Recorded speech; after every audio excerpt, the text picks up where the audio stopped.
tidak diangkat doanya oleh Allah ke langit, artinya tidak diijabah, tidak dikabul.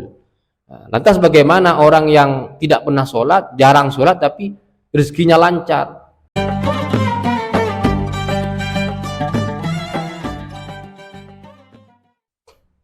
Assalamualaikum warahmatullahi wabarakatuh. Alhamdulillahirabbil alamin. Wassalatu wassalamu ala sayyidina Muhammadin wa ala alihi wa sahbihi ajma'in, amma ba'du. Pemirsa Abu Alwi Channel yang semoga selalu semangat di dalam melaksanakan segala macam bentuk ibadah kepada Allah Subhanahu wa taala. Amin ya rabbal alamin. Di kesempatan ini saya akan menjelaskan mengambil sebuah keterangan dari salah satu kitab, ya, kitab Arba'ur Rasail di sini berkaitan dengan siksaan atas orang yang selalu meninggalkan sholat atau meremehkan sholat. Langsung saja, bismillahirrahmanirrahim. Wa man tahawana bis sholati, orang yang meremehkan sholat, orang yang menyanyiakan sholat, artinya lebih banyak meninggalkan sholatnya daripada melaksanakan sholat, ya, dianggap kurang begitu penting lah, sehingga tidak begitu istiqomah melaksanakan ibadah sholat. Aqabahullahu bi khamsah asyarata, Allah menyiksanya dengan 15 uqubatan, siksaan. Jadi orang yang sering meninggalkan sholat itu diberikan siksa oleh Allah sebanyak 15 siksaan. Sittim fid dunya, 6 siksaan diberikan ketika di dunia, wa thalathin 'indal maut, dan 3 siksaan diberikan ketika ia mengalami kematian, wa thalathin 'inda dukhulihi fil qabri, dan 3 siksaan diberikan ketika ia berada di dalam kubur, wal thalathin 'inda liqa'i rabbih, ai mauqifil qiyamah, dan 3 siksaan diberikan ketika ia menghadap Allah Subhanahu wa taala di hari kiamat.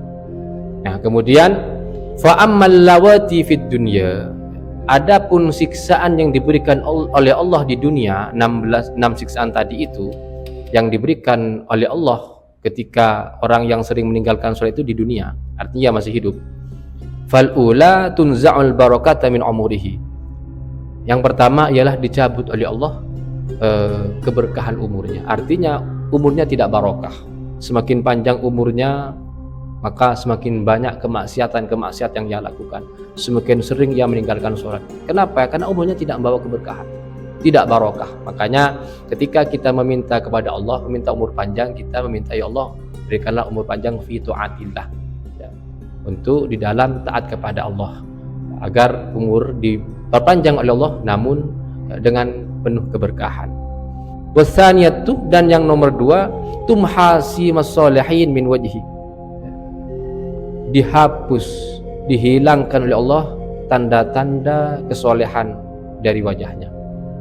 Jadi orang yang sering meninggalkan sholat itu tidak memiliki tanda-tanda orang-orang soleh, dihapus oleh Allah dari wajahnya.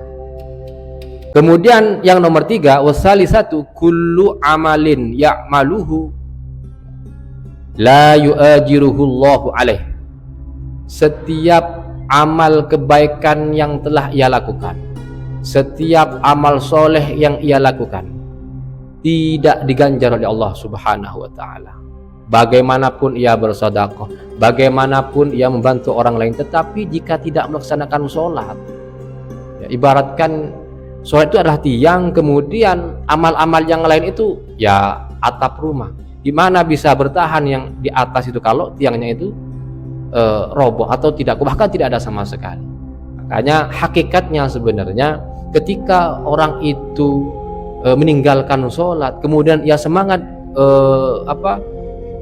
melaksanakan amal soleh yang lain, maka sejatinya ia telah menyanyiakan, hakikatnya ia telah menyanyiakan amal-amal soleh yang lain, karena ia sudah meninggalkan umul ibadah yang berupa sholat tersebut. Makanya katanya orang dulu, ya, orang-orang tua dulu, bahkan ya guru ketika beliau itu mengajarkan ilmu terhadap santri-santrinya, Jong, bagaimanapun kondisinya kamu, mau miskin, mau kaya, mau jahat, mau baik, jangan sampai ninggalin sholat.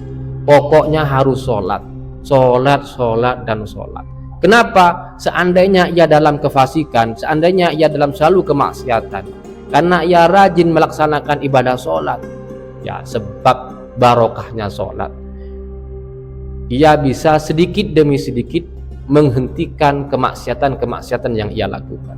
As-shalah tanha al-fahsya wal munkar, kan begitu, tanha al-fahsya wal munkar. Pada akhirnya sholat yang lakukan dapat mencegah dari segala macam bentuk kemaksiatan yang ia lakukan. Makanya mau bagaimanapun kondisi kita, mau sering bermaksiat, ya pokoknya jangan sampai meninggalkan sholat, itu saja. Jangan sampai meninggalkan sholat. Malah saya itu ketika ada sebuah pilihan, orang yang rajin sholat tapi sering bermaksiat, dengan orang yang rajin beramal soleh tapi anti sholat, saya lebih memilih orang yang ahli melaksanakan sholat meskipun dalam kondisi sedang bermaksiat, daripada orang yang selalu beramal soleh tetapi meninggalkan sholat, ya. Karena pokok sholat itu pokok. Nah, kemudian warabi'atu yang nomor 4, la yarfa'u lahu du'aun ila sama. Siksaan yang diberikan oleh Allah terhadap orang yang meninggalkan sholat, terhadap orang yang meremehkan sholat, jarang melaksanakan sholat, tidak diangkat doanya oleh Allah ke langit. Artinya tidak diijabah, tidak dikabul. Lantas bagaimana orang yang tidak pernah sholat, jarang sholat tapi rezekinya lancar, seakan-akan doanya terkabul, ya. Nah, itu tidak bisa serta kita artikan bahwa Allah meritunya, tidak, ya. Bisa jadi sesuatu yang telah Allah berikan terhadap dirinya itu dengan kemurkaannya, bisukhtillah, bukan dengan ridhonya Allah subhanahu wa ta'ala.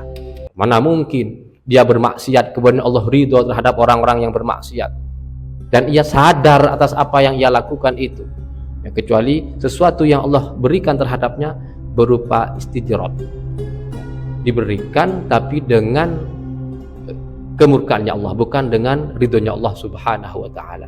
Nah, kemudian wal khamisatu, dan yang nomor 5, laisa lahu hadzun fi du'a'is sholihin. Orang yang sering meninggalkan sholat ini tidak mendapat bagian dari doanya orang soleh, ya, orang soleh yang selalu berdoa setiap selesai sholat, ya, atau orang yang selalu berdoa untuk kaum muslimin dan muslimat. Orang yang jarang melaksanakan sholat itu tidak mendapat bagian dari doanya mereka. Kenapa? Ya karena menjadi orang yang dikecualikan oleh Allah, tidak termasuk golongan. Kemudian yang terakhir, siksaan yang terakhir yang diberikan oleh Allah ketika di dunia, wasati 1, ini yang nomor 6, ya, takhruju ruhuhu bighairi iman. Ini yang paling berbahaya.